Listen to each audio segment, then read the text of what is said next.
This is indie Gupta और आप देख रहे हैं मेरा चैनल एंड जस्ट मैंने अपने चैनल पे बहुत सारी चीज़ें बताई हैं फैशन डिज़ाइनिंग से रिलेटेड, जो चीज़ें होती हैं और क्या क्या क्वेश्चंस होते हैं, क्या क्या उसके प्रॉब्लम्स होते हैं, कैसे एडमिशन लेते हैं, क्या क्या सब्जेक्ट होते हैं, उसके अंदर कौन कौन सी चीज़ें होती है, अगर डिज़ाइनिंग करना चाह रहे हैं तो उसका क्या स्टेप होता है, हर चीज़ मैंने क्लियरली अपने पिछले वीडियोस में बताया है।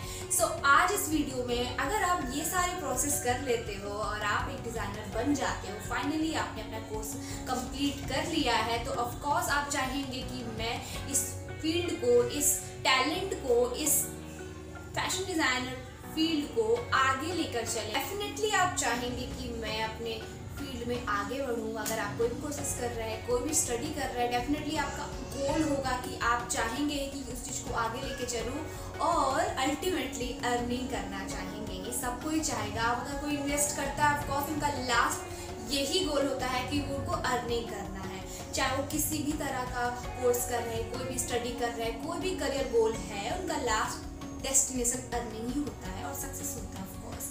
तो सक्सेस मिलेगा ऑफकोर्स अगर आप एक अच्छे डिज़ाइनर हैं, लेकिन आपको अर्निंग भी करना उतना ही इम्पोर्टेंट है। आफ्टर फैशन डिज़ाइनिंग आपके लिए क्या क्या जॉब अपॉर्चुनिटी हो सकते हैं और इसकी सैलरी के बारे में भी डिस्कस करूंगी, बताऊंगी, और दूसरा कि इसमें कितने तरह के स्कोप है। अगर आप एक डिज़ाइनिंग फील्ड को चूज़ करते हो और आप एक फैशन डिज़ाइनर बनना चाहते हो तो उसके बाद आपके पास कौन कौन से अपॉर्चुनिटी मिलते हैं, चीज़ आपको क्लियर कर दूँ। सबसे पहले मैं अपनी पर्सनली बताना चाहती हूँ कि जो ज़्यादातर फैशन डिज़ाइनर्स या फैशन डिज़ाइनिंग करने के बाद लोगों के माइंड में जो ज़्यादातर स्कोप आता है जॉब अपॉर्चुनिटी, छोड़ो तो जॉब फील्ड में आएगा, तो पर्सनल बिजनेस हो जाएगा जो मैं बताने वाली हूँ। तो वो सबसे पहले होता है बुटीक या अपना फैशन हब या स्टूडियो भी कह सकते हैं। ये सब चीज़ें सबसे पहले माइंड में आती हैं कि हमको अपना बिजनेस करना है, तो इसके बारे में क्लियरली डेप्थ में क्लियर करूँगी। इसको मैं अच्छे से बताऊंगी अगर आप इस बारे में भी सोच रहे हैं तो। लेकिन सबसे पहले जो और भी चीज़ें हैं, अपॉर्चुनिटी है जॉब की, उसके बारे में डिस्कस करूँगी। इसके बारे में, बुटीक के बारे में मैं लास्ट में कुछ सीक्रेट्स आपसे शेयर करूँगी जिससे कि आप क्लियर हो जाएंगे। अगर आप फैशन डिज़ाइनर के बाद डायरेक्ट अपना बुटीक खोलना चाहते हैं, आप बिजनेस करना चाहते हैं बेसिकली, तो सबसे पहले आप इन सब चीज़ों को जानना। तो मुझे रिक्वेस्ट है सबसे पहले कि प्लीज़ अगर आप मेरे चैनल पर नए हैं तो प्लीज़ सब्सक्राइब ज़रूर करना। बेल आइकन दबाना बहुत लोग भूल जाते हैं, नहीं प्रेस करते हैं, तो प्लीज़ उसका ज़रूर ध्यान देना क्योंकि सब्सक्राइब करना easy, okay, but bell icon press नहीं करते हैं लोग। प्लीज़ तो बेल आइकन ज़रूर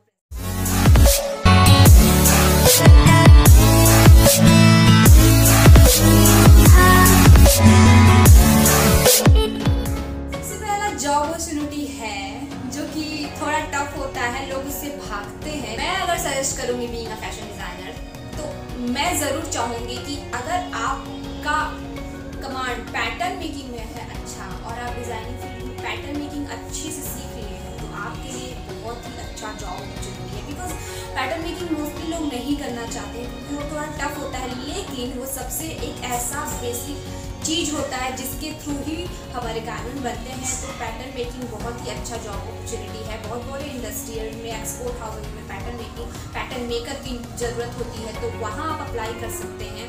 और बहुत लोग हायर करते हैं पैटर्न मेकर को क्योंकि मोस्टली मुझे ऐसा लगता है कि पैटर्न मेकर्स के जो जॉब होते हैं रेयर होते हैं क्योंकि उनको ज़्यादा पैटर्न मेकर मिलते नहीं हैं, मेरे को ऐसा लगता है। तो पैटर्न मेकर का स्कोप कम है अगर कंपेयर किया जाए एक स्टाइलिस्ट से, तो पैटर्न मेकर जो जॉब है वो बहुत ही अच्छा है। तो मैंने पहले ही जिक्र कर दिया कि एक पैटर्न मेकर जॉब है। तो सेकंड पे मैं सजेस्ट करूँगी कि अगर जॉब अपॉर्चुनिटी मिलती है डिज़ाइनिंग में तो सबसे ज़्यादा फेमस जो कह सकते हैं और सबसे ज़्यादा स्कोप भी है उसका और लोगों की नीड भी होती है, और तो वो है स्टाइलिस्ट। आप स्टाइलिस्ट का जॉब कर सकते हैं। बड़े बड़े ऑनलाइन जो होते हैं वेबसाइट्स होते हैं जैसे अमेजोन में इसकी ज़रूरत पड़ती है। आप पर्सनली भी स्टाइलिस्ट का जॉब कर सकते हैं किसी भी इंडिविजुअल स्पेसिफिक किसी भी प्रोजेक्ट पर।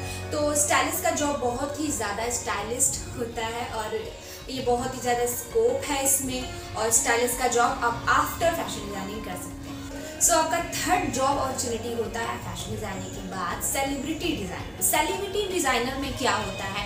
सेलिब्रिटी डिजाइनर में किसी भी एक सेलिब्रिटी का स्टाइलिंग करना, किसी भी एक सेलिब्रिटी की ड्रेसेस को स्टाइल करना, डिजाइन करना, प्रॉपर से रेडी करना, उनको गाइड करना, डिजाइनर्स ड्रेसेस पहनाना, उनको एकदम से अपने अंडर में गाइड कर। आपने देखा ही होगा जो बड़े बड़े सेलिब्रिटी होते हैं वो खुद नहीं ये सब अपने आप को कैरी करते हैं, खुद ही ड्रेसेस खुद नहीं डिज़ाइन करते, खुद ही नहीं स्टाइलिंग करते हैं, उनको डिज़ाइनर उनको गाइड करता है, उनको डिज़ाइनर बताता है कि उनके लिए क्या, कौन सी बॉडी टाइप पे कौन सी ड्रेसेस अच्छी लगती है। मेकअप भी होता है, उनकी पूरी प्रॉपर लुक को डिज़ाइन किया जाता है, गाइड किया जाता है, और वो डिज़ाइनर का काम होता है। तो नेक्स्ट जॉब अपॉर्चुनिटी है, सच में एकदम से ऑनेस्टी के साथ बताती हूँ, अगर ये जॉब अपॉर्चुनिटी किसी फैशन डिजाइनर को मिल गया तो उसकी लाइफ सेट है, वो है फैशन असिस्टेंट। अगर किसी भी बड़े, सपोज अगर आप सब्यसाची के अंडर में या ऋतु कुमार के अंडर में आपने असिस्टेंट एज असिस्टेंट जॉब किया है, 3 महीने आपको असिस्टेंट का जॉब किया है या इंटर्नशिप किया है, कुछ भी है, क्योंकि आप उनसे बहुत कुछ सीखेंगे। ऑफ कोर्स आप अगर अर्निंग के पर्पज से नहीं करना चाहते हैं, आप एक उनके काम को सीखना चाहते हैं, तो मैं ज़रूर सजेस्ट करूँगी कि आप फैशन असिस्टेंट का जॉब जरूर करें, क्योंकि वो बाद में हायर कर लेते हैं। अगर आपकी काम अच्छी है, आपकी स्किल्स अच्छी है, आप एकदम से एक्टिव है, तो वो उनको आपको हायर कर देंगे, और उनके पास सैलरी भी बहुत अच्छी खासी है। सैलरी में लास्ट में सबकी सैलरी में लास्ट में बताऊँ तो प्लीज़ इस वीडियो को देखना, सबके बारे में बताऊँगी कि आपको अगर स्टार्टिंग में सैलरी कितनी, कहाँ और कितना कब होगा। Sorry guys, sorry for background noising, क्योंकि छठ का टाइम चल रहा है, तो उसके लिए सॉरी। सो जो नेक्स्ट है जॉब अपॉर्चुनिटी हम डिज़ाइनर्स के लिए, टेक्सटाइल मैनेजमेंट।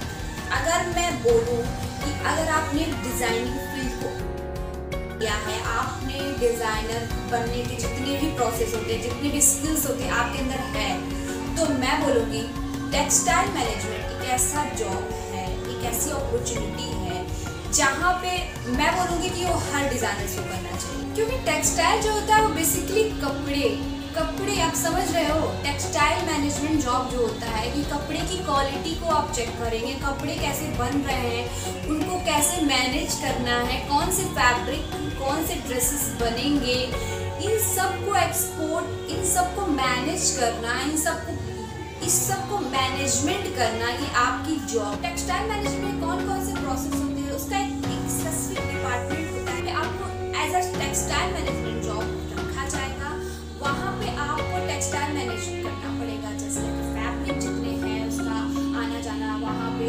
हर चीज़ें, होल प्रोसेस, किसी भी ड्रेस को बनाने का होल प्रोसेस जो होता है वो टेक्सटाइल फैब्रिक प्रिंट, वो हर टेक्सटाइल में सारी चीज़ें आ रहेंगी, तो उसको आप मैनेज करेंगे। वो एक जॉब होता है, डिज़ाइनर्स का एक रिस्पॉन्सिबिलिटी होता है, उसको बहुत ही अच्छे से फॉलो करना पड़ता है रिस्पॉन्सिबिलिटी के साथ, तो वो भी एक जॉब अपॉर्चुनिटी है। और सबसे अच्छा फ़ायदा ये है टेक्सटाइल मैनेजमेंट जॉब का कि आप एक टेक्सटाइल के बारे में हर चीज़ जान जाएंगे, जो कि बहुत ही नॉलेजेबल है हर डिज़ाइनर्स की। जो नेक्स्ट जॉब अपॉर्चुनिटी है डिज़ाइनर्स के लिए, सबसे पहले तो इसका जो सबसे पहला, अगर इस बारे में बताऊंगी तो सबसे पहले माइंड में एक ही चीज़ आता है, वो आता है रिस्पेक्ट। जी हाँ, सोशल रिस्पेक्टफुल जॉब है ये, इसको कह सकते हैं। मैंने जो बाकी जो बताया है वो भी अपनी जगह बहुत अच्छा है, बट इसको आप बिल्कुल कंपेयर मत करिएगा। तो जो जॉब है वो है एज अ टीचर। अगर आपने फैशन डिज़ाइनिंग में आपने मास्टरी की है, आपने बैचलर की है आपने फैशन डिज़ाइनिंग में, तो आप एज अ टीचर भी फैशन डिज़ाइनिंग को टीच कर सकते हैं। As a fashion designer teacher बन सकते हैं, आप टीच कर सकते हैं लोगों को, आप अच्छे बड़े कॉलेज में अप्लाई कर सकते हैं डिज़ाइनर टीचर, और ये बहुत ही रिस्पेक्टफुल है, अर्निंग बहुत अच्छी होती है, बहुत ही अच्छा अपॉर्चुनिटी है। आप इस जॉब में ना, फैशन डिज़ाइनिंग में ना, बहुत सारी अपॉर्चुनिटी अगर आप करना चाहेंगे तो बस इसको अच्छे से पढ़ने का यार, क्योंकि बहुत ही ज़्यादा स्कोप है इसमें, और ये आज के लिए नहीं, ये बहुत लाइफ लॉन्ग जाएगा अगर इस फील्ड में आप आ गए। सो नेक्स्ट जॉब अपॉर्चुनिटी होता है डिज़ाइनर्स के लिए आफ्टर डिज़ाइनिंग ग्राफिक। अगर आपका इलस्ट्रेशन डिजिटली बहुत स्ट्रॉन्ग है, इलस्ट्रेशन बहुत अच्छा बना लेते हैं, स्केचिंग बहुत अच्छा है, इलस्ट्रेशन आपको पता ही होगा, इलस्ट्रेशन मीन्स कोई डिज़ाइन, जैसे ये शर्ट मैंने पहनी है, अगर इसका मुझे इलस्ट्रेशन बनाना है, मीन्स फ्लैट इलस्ट्रेशन भी होता है अगर आपको स्केच के थ्रू आता है बनाने तो बहुत अच्छा है, अगर आपको डिजिटली आता है तो उससे भी ज़्यादा अच्छा है। तो ये होता है ग्राफिक डिजाइनिंग। तो ग्राफिक डिजाइनिंग के बारे में और भी डिटेल अगर आप जानना चाहते हैं तो प्लीज कमेंट में बताना। ग्राफिक डिजाइन अगर आप जॉब करना चाहते हैं तो आपके लिए दो चीजें बहुत स्ट्रांग होनी चाहिए। आपका डिजिटल वर्क बहुत अच्छा होना चाहिए, डिजिटल इलस्ट्रेशन बहुत अच्छा होना चाहिए। उसमें बहुत से सारे जैसे कि टी शर्ट में ग्राफिक डिजाइनर्स भी आ जाते हैं, कोई प्रिंटिंग होती है, प्रिंटिंग में भी आप ग्राफिक डिजाइनर्स का इंक्लूड है वो भी। और अगर आप लोगो बनाते हैं करते हैं, आपको फोटोशॉप भी आना चाहिए, आपको कोरा ड्रॉ भी आना चाहिए। तो ये सब होते हैं graphic designer. As a graphic designer भी जॉब अपॉर्चुनिटी आपको मिल सकती है, बड़े बड़े लोग हायर करते हैं क्योंकि डिजिटल मार्केट इस 2020 में हो गया है। तो आप अच्छे से इस चीज को समझ पाए होंगे कि अगर डिजिटल अभी चल रहा है तो ग्राफिक डिजाइनर्स का आगे चल के कितना स्कोप हो सकता है। जैसा कि मैं बताया कि डिजिटल इलस्ट्रेशन आपका अच्छा होना चाहिए, तो वैसे ही मैं बताना चाहती हूँ कि आप अगर फैशन डिजाइनर हैं या फैशन डिजाइनिंग करने के बारे में सोच रहे हैं तो आपके माइंड में दो चीज सबसे पहले आने चाहिए। सबसे पहले तो हमारा स्टेज रैंप वॉक, स्टेज जहाँ पे शोकेस होता है डिजाइन, और दूसरा स्केच। जी हाँ, तो मैंने बताया नहीं, जो कि मेरा फेवरेट है फैशन इलस्ट्रेशन। मेरा इलस्ट्रेशन थोड़ा सा स्ट्रॉन्ग है, मेरे टीचर्स बोलते हैं और मेरी फ्रेंड्स भी बोलती हैं। तो मेरा इलस्ट्रेशन मुझे भी पता है कि अच्छा बना देती हूँ। तो fashion illustration, as a fashion illustration भी जॉब अपॉर्चुनिटी है। इसमें भी दो तरीके से हैं। बड़े बड़े कंपनीज इलस्ट्रेशन फैशन इलस्ट्रेटर को हायर करते हैं।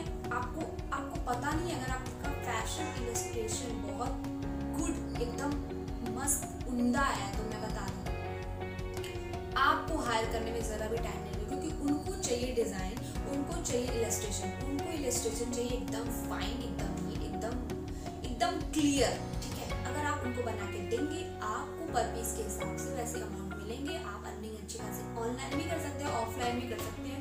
2020 के बाद जॉब अपॉर्चुनिटी सब ऑनलाइन ही होने लगे हैं, फ्रीलांसर्स काम कर सकते हैं। तो बहुत ही अच्छा अपॉर्चुनिटी है। फ्यूचर में अगर सब कुछ ठीक रहा तो आप डायरेक्टली भी काम कर सकते हैं। ये सारी जॉब अपॉर्चुनिटी थी जो मैंने बताई, पर सबसे पहले जो मैंने आपको बताया था कि मोस्ट कॉमन चीज है जो कि सब कोई चाहता है कि मुझे अपना बिजनेस करना है, सब डिजाइनर चाहते हैं, और जो उनके आसपास अराउंडिंग लोग होते हैं उनपे होता है बिजनेस के माइंड में अगर बोला जाए तो सबसे पहले आता है बिजनेस में बुटीक, जो सबसे कॉमन है। मैं आजकल ऑब्जर्व कर रही हूँ, मेरे अराउंडिंग ही लोग जो है, मैं उन लोगों को बिल्कुल भी गलत नहीं बोलना चाहती, मैंने जो फील किया है इतने महीनों में वो मैं बता रही हूँ कि बुटीक जो शब्द है ना, जो वर्ड है ना, वो हर कोई ले रहा है। ठीक है, वो हर कोई ले रहा है, इंक्लूडिंग टेलर ही मोस्टली ले रहे हैं कि वो उनका लेवल बुटीक लिख लिया है। ठीक है, और उनके हिसाब से बुटीक मीन होता है कि बुटीक अब चलेगा। या मैं अपने पर्सनल चीज़ आपको बताना चाह रही हूँ, मैं किसी को हर्ट नहीं करना चाह रही हूँ। बुटीक एक कॉमन हो गया है लोगों के लिए कि यार बुटीक, लोगों के माइंड में पता क्या सेट हो गया है, अगर बुटीक में अच्छी चीज़ें नहीं मिल रही हैं, एकदम से क्लियरिटी नहीं मिल रही है, उनकी नेक में, उनकी आर्म में या उनके पूरे ड्रेस में फिनिशिंग नहीं आ रही है, तो वो बुटीक जो टैग है ना वो लोगों को इरिटेट करता है। आप आफ्टर फैशन डिजाइनिंग बिजनेस करना चाहते हैं तो प्लीज़ रुक जाइए, थोड़ा सा रुक जाइए। रुकने को नहीं बोल रही हूँ, कर लेना।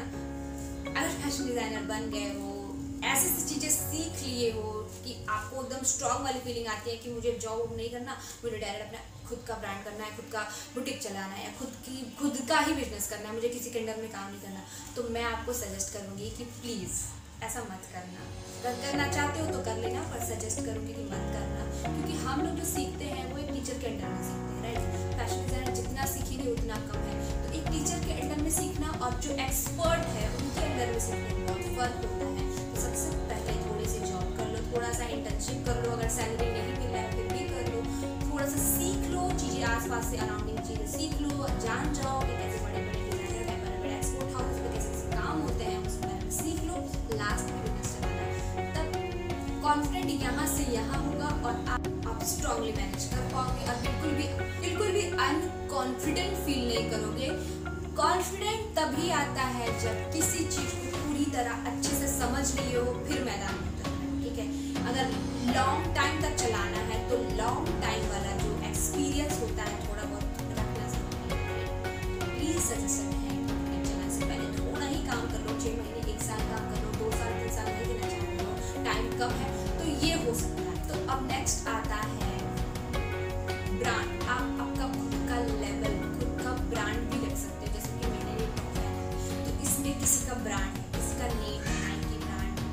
पीटर इंग्लैंड, बहुत सारे ब्रांड है विवा। तो ये सारे ब्रांड है, ब्रांड नेम है, उनका लेबल है, ठीक है। तो अगर आप खुद का लेबल बनाना चाहते हैं, खुद का लेबल बनाओगे अपने खुद के कपड़े का, खुद के कलेक्शन का, तो वो भी आपके लिए बहुत अच्छा ऑप्शन है, आप कर सकते हो। तो चलिए सैलरी के बारे में डिस्कस करते हैं। तो सैलरी में बताऊंगी अप्रॉक्स। सबसे पहले आपने तुरंत फैशन डिजाइनिंग को कंप्लीट किया है अपने कोर्स को, तो तुरंत सबसे पहले तो आप एक फ्रेशर हो, एक क्लियर कर दो कि आप फ्रेशर हो। अगर किसी इंडस्ट्री में जा रहे हो तो स्टार्टिंग का जो अमाउंट होता है वो किसी भी, जो भी मैंने बताया सारे, मैं जॉब के बारे में बात करती हूँ, जो भी स्टार्टिंग अमाउंट होता है वो 10 to 20 के बीच ही होता है, मिनिमम बता रही हूँ, 20 के बीच में ही होता है और उसके अंदर ही आपको सैलरी मिलती है। तो इसमें कोई घबराने वाली बात नहीं कि इतने कम सैलरी में मैं काम कैसे करूँ, मुझे तो इतनी कम सैलरी क्यों मिली है, मैंने इतने सारे काम करे, मेरे पर इतना प्रेशर है तो मुझे इतना कम सैलरी क्यों है, तो मुझे जॉब नहीं करना। ऐसा नहीं होता है। कहीं भी आप जाओगे फ्रेशर हो, कहीं आप जा रहे हो एकदम से शुरू कोई काम सीख रहे हो, तो एकदम से आपको कोई इतना पैसा नहीं देगा जितना आप सोच रहे हो। आप एक्सपेक्ट कर रहे हो धीरे धीरे काम अच्छा जा रहा है, आपको इतना ज़्यादा आप डेवलप हो रहे हो, तो आपकी सैलरी ऑफकोर्स बढ़ जाएगी। लेकिन अगर आप साइड में अपना काम कर रहे हो, डिजिटली भी कोई चीज़ कर रही हो, तो उसमें सैलरी का कोई केस नहीं, आपको पर डे के हिसाब से भी मिल सकता है। तो मैं आपको बोलूँगी अगर आप फैशन डिज़ाइनर हो तो डायरेक्ट काम करते हो किसी जगह पे, किसी एक्सपोर्ट हाउस में, किसी डिज़ाइनर्स के अंदर, तो आप डिजिटली भी एक्टिव रहो। अगर डिजिटली एक्टिव हो तो वहाँ भी आप अर्निंग कर सकते हो, बहुत सारे अपॉर्चुनिटीज़ हैं वहाँ पे। अर्निंग के पीछे भाग रहे हो तो कोई बात नहीं, ठीक है, अर्निंग कर सकते हो। अगर आप सीखने के पीछे भाग रहे हो, तो अगर इंटर्नशिप वगैरह कर रहे हो तो उसमें अगर सैलरी नहीं मिल रही है तो प्लीज़ फ्री करो, एडवाइस करूँगी, क्योंकि आप जो सीखोगे ना, अगर कंपेयर किया जाए सैलरी से तो कुछ भी नहीं है। तो प्लीज़ अर्निंग के साथ साथ सीखने की भी चाहत रखो, इससे बहुत अच्छा रहेगा। फ्यूचर में अगर बिजनेस करोगे तो बहुत कुछ सीखोगे, तो उसको अप्लाई अपने खुद के ब्रांड में, खुद के बिजनेस में भी कर सकते हो, जो कि किसी पैसे से कम नहीं है। तो इसी के साथ मेरा टॉपिक खत्म होता है। अगर आपको मेरी वीडियो अच्छी लगी होगी तो प्लीज़ बिना सब्सक्राइब किए बिल्कुल मत जाना, लाइक किए बिल्कुल मत जाना, और शेयर भी कर देना। अगर नए हो तो प्लीज़ बेल आइकन प्रेस कर देना।